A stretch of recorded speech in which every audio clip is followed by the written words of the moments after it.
Halo teman-teman semua, balik lagi bersama dengan Story 3M, di mana kita kali ini akan menceritakan alur cerita dari manhwa yang berjudul The Demon King Overrun Be Heroes.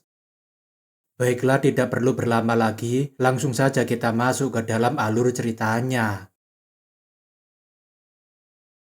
Pada chapter sebelumnya, Ernan menceritakan semua keburukan kerajaan sekaligus ayahnya, dan dia ingin meminta bantuan agar Demon King membantunya.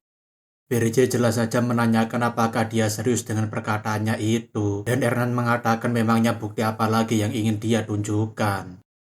BRJ mengatakan kalau begitu dirinya akan percaya pada semua ucapannya itu, dan Ernan berterima kasih karena dia sudah mau mengerti.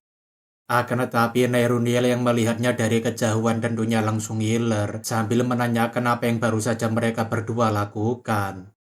Nairuniel menanyakan sejak kapan mereka jadi sedekat ini, padahal selama ini dirinya mengira kalau Kitten Licik ini masih polos, tapi Ernan berkata jika itu hanyalah metode komunikasi.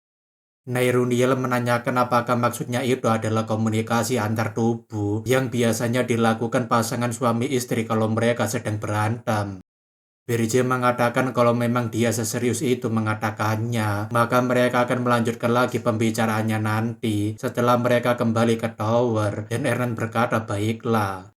Namun sebelum itu BRJ ingin meminta bantuannya lagi agar dia menggunakan para spirit untuk menemukan tubuh aslinya Dapner. Sekarang kita berpindah ke posisinya pahlawan Dapner, di mana sekarang ini dia masih fokus menggunakan dopplengernya untuk melakukan pencarian besar-besaran. Cloning magic yang dimiliki oleh Dapner memungkinkannya untuk saling berbagi penglihatan sekaligus informasi secara real time. Akan tetapi semakin banyak klonnya, maka kekuatannya akan semakin melemah, tapi hal itu akan sangat efektif jika digunakan dalam melakukan pencarian skala besar.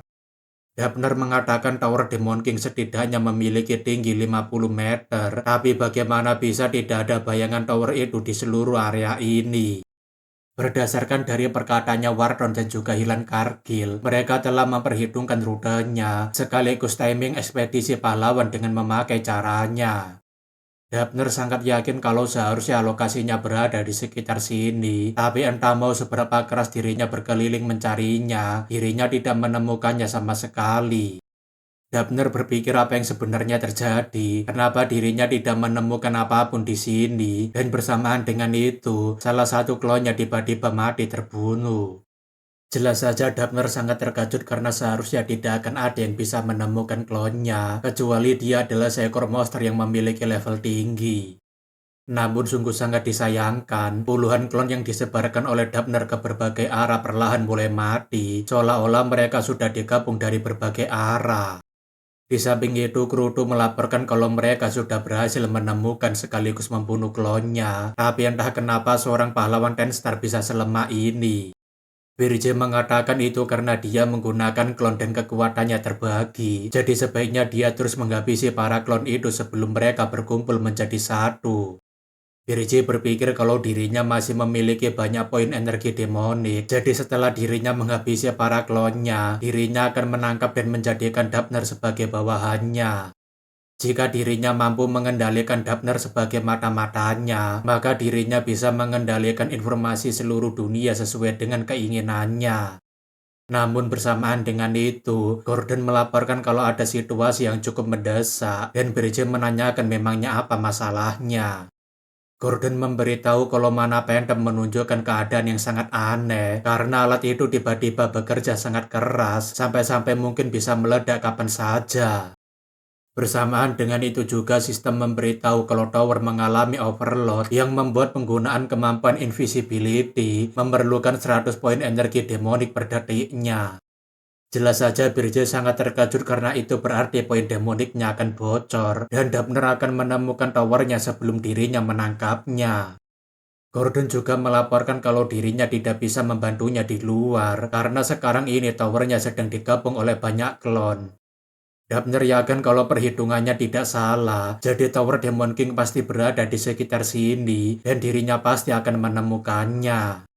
Karena sudah terlanjur menggunakan banyak mana, maka dirinya akan mengeluarkan seluruh kekuatannya untuk menemukan tower tersebut. BRJ berkata kalau mereka tidak memiliki banyak waktu, jadi dia meminta Kruto mencari setiap sudut area ini dan jangan sampai ada satupun klon yang lolos. BRJ juga meminta pada Gordon agar dia mengirimkan semua lokasi klon yang sudah dibunuh sejauh ini dan Gordon mengatakan baiklah. Sejatinya klon Magic tidak bisa bergerak terlalu jauh dari tubuh utamanya, jadi mereka pasti sudah selesai melakukan pencariannya di sekitar tubuh aslinya. Satu-satunya tempat yang paling memungkinkan adalah di tengah-tengah klon yang telah mati, jadi dirinya harus segera menemukan tempat persembunyian tubuh aslinya itu. Dabner yakin kalau semua ini adalah perbuatannya Demon King, jadi seharusnya Demon King tidak akan berada jauh dari towernya. Tentu saja kedua orang itu sekarang ini sedang bertarung melawan waktu, dan siapa yang akan tertangkap duluan, maka dia yang akan kalah. Namun ketika Dabner berniat untuk kembali karena sudah menemukan lokasi tepatnya, Hyrule tiba-tiba saja muncul sambil berkata, "Assalamualaikum Mamang." Jelas saja Dabner sangat terkejut karena ada High Rank Spirit yang muncul, dan Hyrule langsung menutup goa tersebut sambil berkata dirinya menemukan orangnya. Akan tetapi dengan kemampuan bayangannya yang sangat lincah, Dabner bisa dengan mudah lolos dari sergapan tersebut dan melarikan diri menggunakan skill bayangannya. Nairuniel berkata kalau orang itu mencoba melarikan diri dan BRJ meminta agar Ernan memberikan sinyal lokasinya berada di mana. Tentu saja Ernan langsung meminta agar Nairuniel mengirimkan sinyal ke langit dan BRJ akhirnya tahu di mana lokasi Dabner melarikan diri. Dabner yang sekarang ini sedang berlari sangat kencang tentunya berpikir kalau tidak akan ada yang bisa mengejar kecepatannya melarikan diri, tapi dia tidak sadar kalau ada sebuah roket yang sedang meluncur. Dabner berpikir setelah dirinya melaporkan lokasi Demon King of Erges, dirinya bisa pensiun dengan tenang menggunakan hadiah yang dirinya dapatkan. Namun secara tiba-tiba, Dabner langsung terhenti karena dikejutkan dengan kekuatan dari seseorang yang bisa menggunakan kekuatan ponik. Jelas saja Dabner hampir saja tidak bisa berpikir jernih karena seseorang yang berada di hadapannya ini adalah sang Demon King itu sendiri. BRJ yang mencegat jalan kaburnya Dabner jelas saja berkata kalau dirinya akan memberikannya sebuah pilihan. Jika dia mau tetap hidup, maka segera patuhi perintahnya. Dabner jelas saja berpikir kenapa Demon King bisa menggunakan kekuatan ponik. Apakah mungkin jika ada dua orang yang memiliki kekuatan yang sama?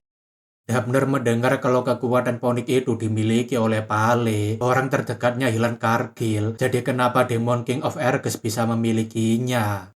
Dabner yang mulai tersadar jelas saja menebak kalau Hilan Kargil adalah rekannya Demon King dan Pale adalah nama lain dari Demon King of Erges. Di samping itu dirinya tadi jelas-jelas melihat seorang High Rank Spirit dan dia malah membantu seorang Demon King, padahal sudah jelas kalau itu tidak mungkin. Selain itu dirinya juga penasaran kenapa Putri Ernan membantu Demon King dengan santainya, seolah-olah sejak awal Putri Ernan bukanlah seorang tawanan. Sambil berlari, Dabner berkata untuk apa dirinya patuh padanya, padahal dengan menjual skandal seperti ini saja, dirinya sudah bisa hidup dengan nyaman selama sisa hidupnya.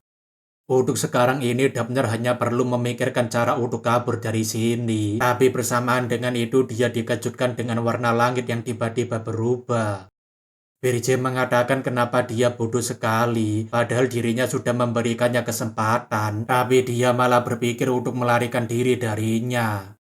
BRJ mengatakan kalau begitu selamat tinggal pahlawan Tenstar yang bodoh, dan Dabner berpikir bukankah dia adalah Demon King yang baru muncul beberapa bulan yang lalu. Dabner yang menyesal berpikir, andai saja dirinya tahu kalau kekuatan Demon King ini sudah sangat kuat, mungkin saja seharusnya dirinya menerima tawarannya saja. Entah itu masalah uang atau bukan, seharusnya dirinya pergi saja dari jebakan ini sejak dulu, tapi dirinya malah menantang dirinya sendiri untuk pergi sendirian kemari. Kalau saja dirinya tahu kalau Demon King ini tidak sesuai dengan rumornya, maka dirinya tidak akan pernah mau menerima misi pengintaian seperti ini. Namun sepertinya meskipun Dabner telah dikalahkan dalam sekali serangan, tapi dia masih memiliki kartu tersembunyi yang dapat membalaskan dendam kematiannya. Sekarang kita berpindah ke kerajaan Hilderan, di mana bayangan burung pembawa pesan miliknya Dabner akhirnya telah sampai di tujuan. Seseorang tentunya melaporkan kalau mereka baru saja mendapatkan kabar dari Dapner Filian bahwa dia telah menemukan tower dari Demon King of Erges. Raja Hilderan tentunya menanyakan apakah dia serius. Jadi sepertinya keputusannya sudah sangat dapat mempercayakan tugas ini pada Dapner. Akan tetapi pembawa pesan itu juga menyampaikan kabar duka kalau burung bayangan milik Dapner tiba-tiba terbakar oleh api hitam dan langsung menghilang seketika. Raja Hilderan tentunya menanyakan apakah itu berarti Dapner ketahuan, dan seketika itu Demon King langsung membunuhnya, dan pembawa pesan itu mengatakan itu benar. Pembawa pesan itu berkata kalau burung itu akan mati dengan cara yang sama seperti pemiliknya, dan Raja Hilderan berkata padahal Dapner adalah orang yang setia dan dapat dipercaya, tapi dirinya malah membuatnya terbunuh oleh Demon King baru itu. Raja Hilderan kemudian memerintahkan pada seluruh bawahannya agar mereka segera menghubungi Serikat Pahlawan sekarang juga, karena dirinya ingin agar semua pahlawan Tenstar segera muncul. Raja Hilderan berkata kalau kali ini dirinya pasti akan membalaskan dendamnya Dapner dan membawa anaknya kembali pulang ke dalam pelukannya. Sekarang kita berpindah ke lokasinya Berje, di mana sekarang dia tampaknya sangat kelelahan setelah mengeluarkan satu serangan yang sangat kuat untuk membunuh Dapner. Berje berpikir dengan ditambahkannya kekuatan Phoenix, serangannya menjadi sangat kuat, tapi rasa lelah akibat penggunaan kekuatannya juga tidak masuk akal. Namun beruntungnya karena Ernan berada di sampingnya, dia langsung menopang tubuhnya Berje yang sudah kehilangan banyak kekuatan. Berje menanyakan kenapa dia malah kemari, bukankah rasanya pasti sangat sakit ketika lututnya itu terbakar hanya untuk menopangnya. Ernan mengatakan kalau Water Spirit sangat mahir dalam penyembuhan, jadi dia tidak perlu khawatir karena luka seperti ini bisa disembuhkan. Selain itu, bukankah dia tidak suka menunjukkan kelemahannya, karena mungkin saja para ogre salju itu sedang mengawasi di sekitar sini. Berje tentunya secara perlahan mulai kehilangan kesadarannya, dan Ernan mengatakan agar dia beristirahat dengan tenang. Sekarang kita diperlihatkan sebuah koran yang berisikan invasi para sukubus yang menyerang sebuah negara di siang-siang bolong. Tentu saja Jason yang sangat kesal ketika membaca berita itu menanyakan kenapa Vivian masih saja melakukan tindakan bodoh seperti itu. Jason berkata bukankah dirinya sudah memberitahunya agar dia tidak mengirimkan para bawahannya itu keluar dari tower, padahal dirinya sudah bilang agar dia lebih berhati-hati. Akan tetapi Vivian berkata kenapa juga dirinya harus menuruti perintahnya, padahal dirinya ini adalah seorang ratu sukubus yang sudah pernah menaklukkan dimensi. Jason mengatakan karena ulahnya yang bikin onar itu, kewaspadaan manusia jadi meningkat, padahal dirinya tidak ingin situasinya jadi seperti ini, dan Vivian berkata kenapa dia takut pada para pahlawan. Vivian mengatakan kalau para pahlawan itu adalah makanan bagi para Demon King, dan fakta bahwa para bawahannya bertemu dengan seorang pahlawan ketika mereka menyerang itu hanyalah sebuah kebetulan. Vivian mengatakan dirinya baru saja sampai di sini, jadi dirinya belum tahu banyak mengenai tempat tinggal para pahlawan, tapi besok dirinya pasti tidak akan seceroboh ini. Jason jelas saja menepuk jidatnya sambil berkata, kenapa Arduk Arkane mengirimkan seorang nimpo idiot seperti dia, dan Vivian menanyakan kenapa dia menyebutnya sebagai nimpo idiot. Vivian memperingatkan agar Jason menjaga ucapannya itu di hadapan Ratu Sukubus, karena dirinya bukan sekedar nimpo, tapi ultimate nimpo. Jason yang sudah mulai muak jelas saja tertawa sambil berkata, padahal dirinya sudah bersabar tapi dia masih tidak tahu tempatnya. Jason menanyakan apakah dia tahu jumlah pahlawan yang ada di dimensi Arein, dan Vivian berkata kalau di tempat yang dirinya taklukkan ada sekitar 10 orang. Namun jika dimensi ini adalah makam para Demon King, mungkin saja ada sekitar 50 pahlawan, dan seharusnya 5 Demon King di sini tidak akan kesulitan. Jason tentunya tertawa sambil berkata, lucu sekali mendengarkan omong kosong dari orang yang tidak berotak seperti dia. Apakah Arduk tidak pernah memberitahunya apapun? Jason memberitahu kalau jumlah pahlawan di Arein ada 4.732 pahlawan, dan itu barulah jumlah pahlawan yang terdaftar resmi di Serikat Pahlawan, belum termasuk sebagai yang independen. Vivian yang tidak percaya jelas saja menanyakan apakah dia sekarang ini sedang mengajaknya bercanda. Tidak mungkin di satu dimensi jumlah pahlawan bisa mencapai ribuan. Jason mengatakan kalau dimensi itu memiliki batasan pahlawan, maka Demon King terdahulu tidak akan pernah kesulitan untuk menaklukkannya sejak lama. Jason memberitahu jika bertemu pahlawan di tengah jalan itu bukanlah nasib buruk, tapi itu sudah menjadi keseharian mereka. Itulah kenapa dirinya menyuruhnya agar lebih berhati-hati. Waktu itu Arduk Arkain berkata jika dirinya akan mempercayakan tugas penaklukan Arain kepada Vivian Blunt yang telah berhasil menaklukkan sebuah dimensi. Jika dia berhasil menaklukkan dimensi makam Demon King, maka dirinya akan berjanji memberikannya posisi sebagai Arduk selanjutnya. Jadi pastikan dia berhasil melakukannya dan mengawasi Berje Diaz. Jason sudah bisa menebak kalau vampir tua itu pasti sudah menjanjikannya sesuatu. Entah itu posisi sebagai Arduk selanjutnya ataupun semacamnya, sambil menyuruhnya untuk mengawasi Berje Diaz. Vivian jelas saja menanyakan bagaimana dia bisa tahu itu, dan Jason berkata dirinya bisa tahu itu karena dirinya juga menggunakan metode yang sama seperti Arduk. Metode itu tidak lain adalah menggunakan mereka sebagai informan sekali pakai, lalu membuang mereka begitu mereka sudah tidak berguna. Vivian masih saja menanyakan apa maksudnya, dan Jason langsung menurunkan jarinya untuk membuat Vivian menunduk di hadapannya. Sambil menunjukkan wajah aslinya, Jason berkata, intinya adalah kau sudah dibuang dasar ratu suku bus idiot. Jadi mulai dari sekarang dengan otak udangnya itu, jangan memikirkan hal lain. Jason berkata agar dia melakukan apa saja yang dirinya perintahkan tanpa banyak bertanya, dan tunduklah tanpa sedikit pun keraguan seperti seekor anjing.